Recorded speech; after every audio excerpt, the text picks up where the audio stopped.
Puerto Galera is a quiet little town about 4 hours from Manila. The waterfront has an array of dive shops, restaurants, and cheap accommodation. Behind that are brothels, discos, and spas.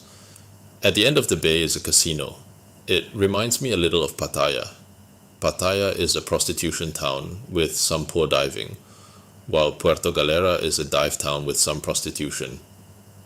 I don't know the quality of the prostitution there, but I assume it is decent. There's a significant Korean presence in the town for some reason. It also seems to be a popular family holiday destination. We saw quite a few families with young children. We also saw some who were looking to start a family with young children. It really is quite a strange mix of concepts. In terms of the diving, Puerto Galera is a solid tier 2. Muck diving in the bay was alright. Not bad, but really nothing special. The big clams were interesting. You don't really see them grow that big these days. The coral gardens were alright. Some parts were beautiful, I'd say above average probably. The Verde Passage was perhaps a sharkless version of the Maldives. The red-toothed triggerfish certainly reminded me of there. The only thing I'd consider excellent were the nudibranchs, tons of them, all different kinds.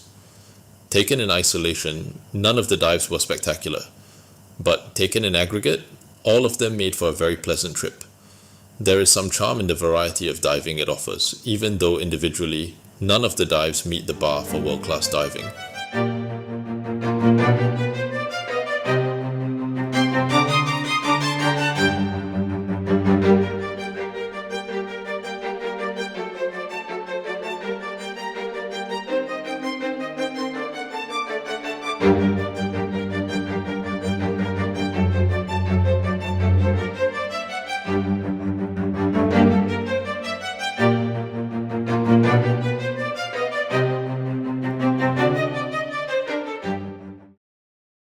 My all-time favorite dive site is Richelieu Rock. As a single dive, it is spectacular, but you can't keep doing the same dive over and over again for a week or two. Puerto Galera brings some variety to the proceedings. I think all world-class dive destinations are famous for one aspect, be it muck like Lembe or Anilao, pelagics like Palau or southern Maldives, coral like Raja Ampat, or wrecks like Chuk Lagoon. Puerto Galera is solid tier 2 across the board, except for pelagics. We didn't see a shark the whole week. I'm told they occasionally get sharks, but I suppose it isn't common. If I could only dive in one place for the rest of my life, I'd go for tier 2 across the board. But as one of the maybe 4 or 5 dive trips we make a year, I'd probably prefer a world-class site famous for just one thing. We chose Puerto Galera because it was cheap and convenient. It's 7 or 8 hours of travel to get there, and extremely low cost. But as a destination to plan for and get excited about, no. But it was never that to begin with.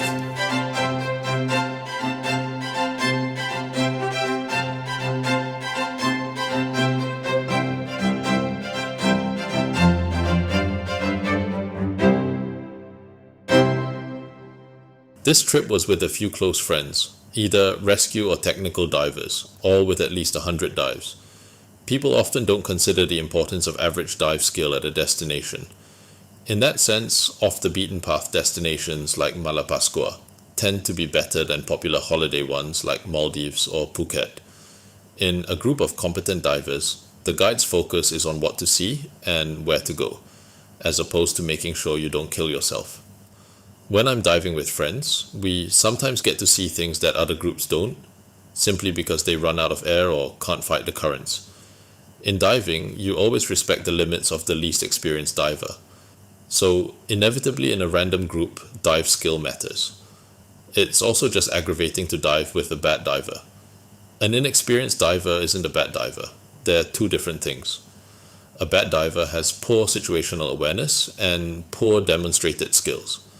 We were diving with a lady in Puerto Galera who, despite 300 dives, had gear dangling off her like a Christmas tree.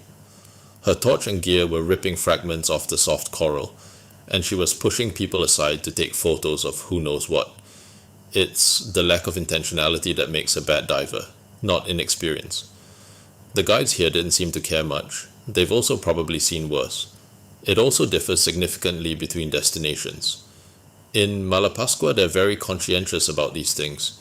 In the Maldives, they just pay lip service. in places like Japan, Thailand, and here, they don't even really talk about it. To be fair, Japan is a bit different because it's all seagrass and sand. I yelled at her for 5 minutes after we surfaced. The next day, she simply dived with another operation. In an oversupplied market like Puerto Galera, there's not much an individual guide or shop can do to teach those unwilling to improve.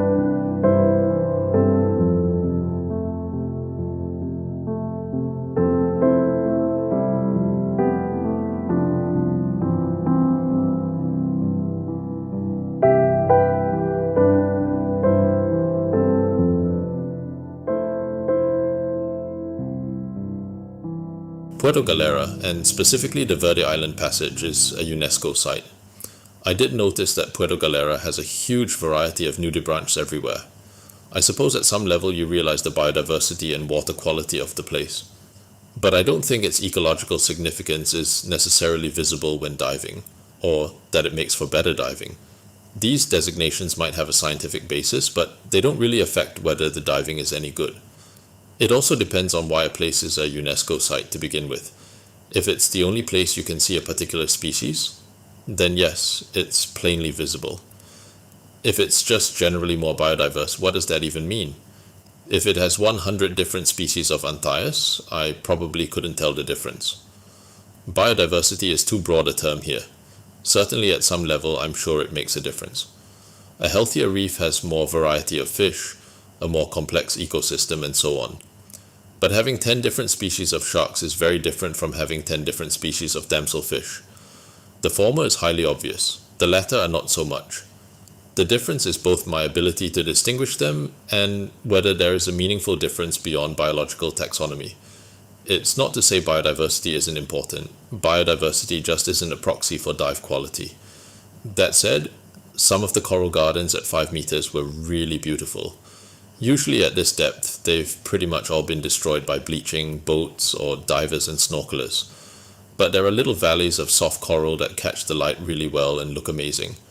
I suppose that's one of the benefits of the unique nature of the place. With constant fresh, cool water coming up from the deep, the corals are healthier and thus more resilient to damage. So maybe it isn't that biodiversity isn't visible.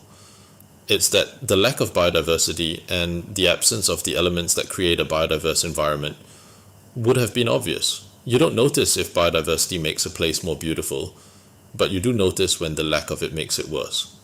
I don't know for sure, but it's a possibility. Puerto Galera isn't a spectacular dive destination, but it's resilient and it has variety, and that's a quality of its own.